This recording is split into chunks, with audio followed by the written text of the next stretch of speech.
The Senate voted this week to advance your legislation, the Lake and Riley Act, which would require federal authorities to detain undocumented immigrants who have been charged with, arrested for, or convicted of burglary, theft, or shoplifting. You have support from some Democrats. Other Democrats say the way the bill's written, they believe could result in thousands of people being detained indefinitely simply for being accused of a crime without actually having been charged or convicted, violating due process rights. Are they wrong? Yeah, look, the Lake and Riley Act is ultimately going to save lives. It is a common sense piece of legislation, and it actually puts the talk that we've been having over the last 4 years into action.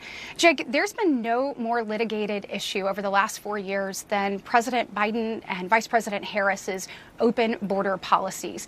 It is my belief that the American people entered a verdict on that on November 5th, saying we are ready for secure borders. We want our streets and our communities to be safe and secure. This is the first step in doing this. This is a targeted piece of legislation that goes directly to the heart of the tragedy that occurred with Lake and Riley. As you well know, Friday would have been her 23rd birthday. She should still be with us. If this piece of legislation had been enacted, she would. And so Americans are ready for common sense solutions, and they're ready for us to stop talking and actually yield results. I'm encouraged by the number of Democrats that have come on board and those who have voiced their support for this piece of legislation. I think as we continue to debate this and talk about the merits of it this week, it'll garner more support. And as you know, Jake, it passed the House not once but twice. Last year in last Congress, it passed with 37 Democrats supporting.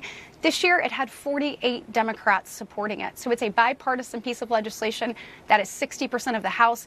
I expect it to get 60% or more in the Senate.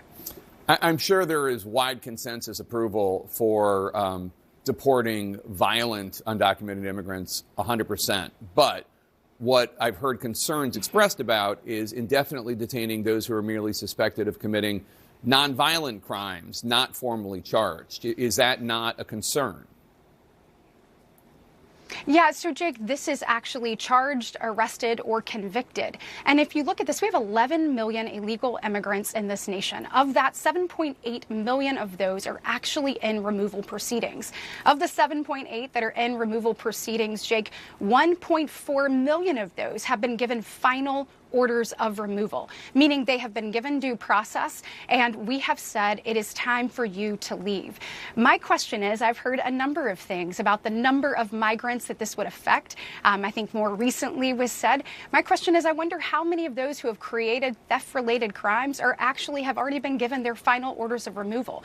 I've asked for those answers and certainly look forward to them. I think at the end of the day, if you don't commit a crime, the Lake and Riley Act, you're not subject to it. So I think we should start there. I think Democrats have to wake up and realize that Americans are sick of excuses and they're ready for action. And as long as you don't commit a crime, this doesn't apply to you.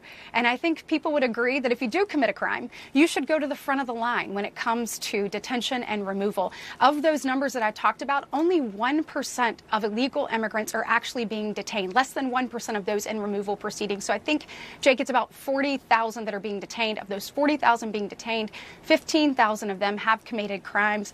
I think the American public would take a look at this and say, yes, if you came illegally and then you chose to commit a crime against Americans, whether that's property or life, that we are saying, yeah, you go to the front of the line when it comes to detention and deportation. You're on the Senate Judiciary Committee. Attorney General nominee Pam Bondi will testify before your committee later this week. You have said she has your support and she will help restore the Department of Justice to become one, quote, driven by blind justice, not blind partisan politics, unquote.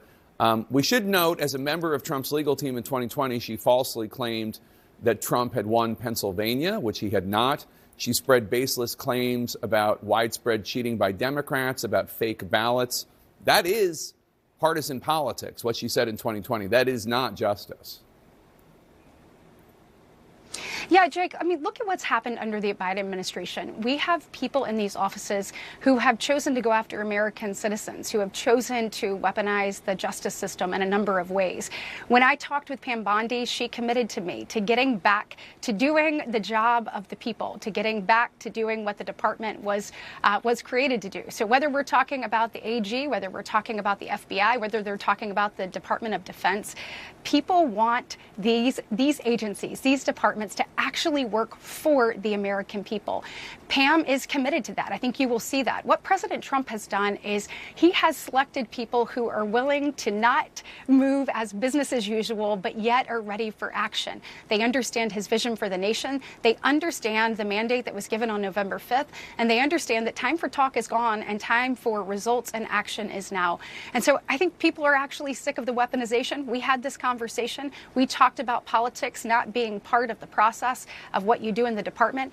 She is committed to that, and I think she's going to do an excellent job of returning the department to the work of the American people. And I am excited for her hearing. I'm certainly excited. It'll be my very first hearing as a member of the Senate Judiciary Committee. We've got a lot of great nominees on the Hill this week, and they'll have the opportunity not only to make their case to those on that committee, Jake, but they'll have their opportunity to make their case to the American people of why they are best suited to move President Trump's agenda forward. But why would you think somebody who's willing to lie about the election results in Pennsylvania is going to restore integrity in the Justice Department the way that you are calling for?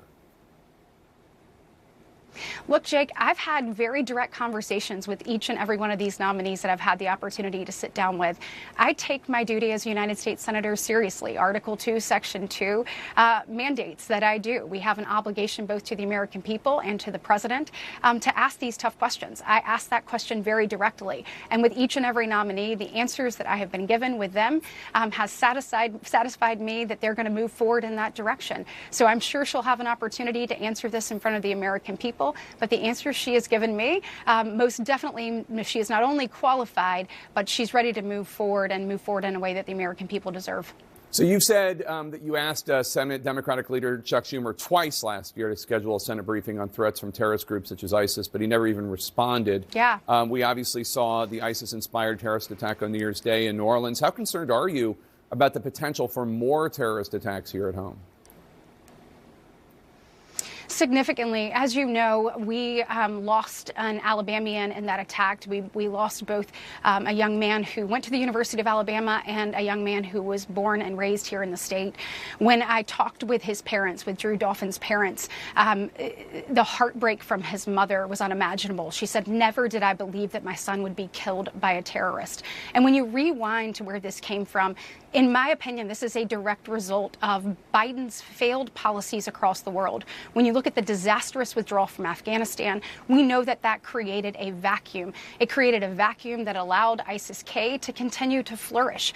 Our conversation, or even, kind of start and flourish, our conversations surrounding that and our request of Senator Schumer was make sure that we understand this so that we can do everything that we need to. This is also right after Director Wray said that, he saw blinking lights everywhere he turned. Senator Lindsey Graham had asked him that in a Senate Judiciary Committee hearing, talking about 9/11 and all of the signs we missed, and that was his response. There are blinking lights everywhere we turn. When you take the combination of these things, this is something we have to take seriously. We cannot allow these things to happen on American soil.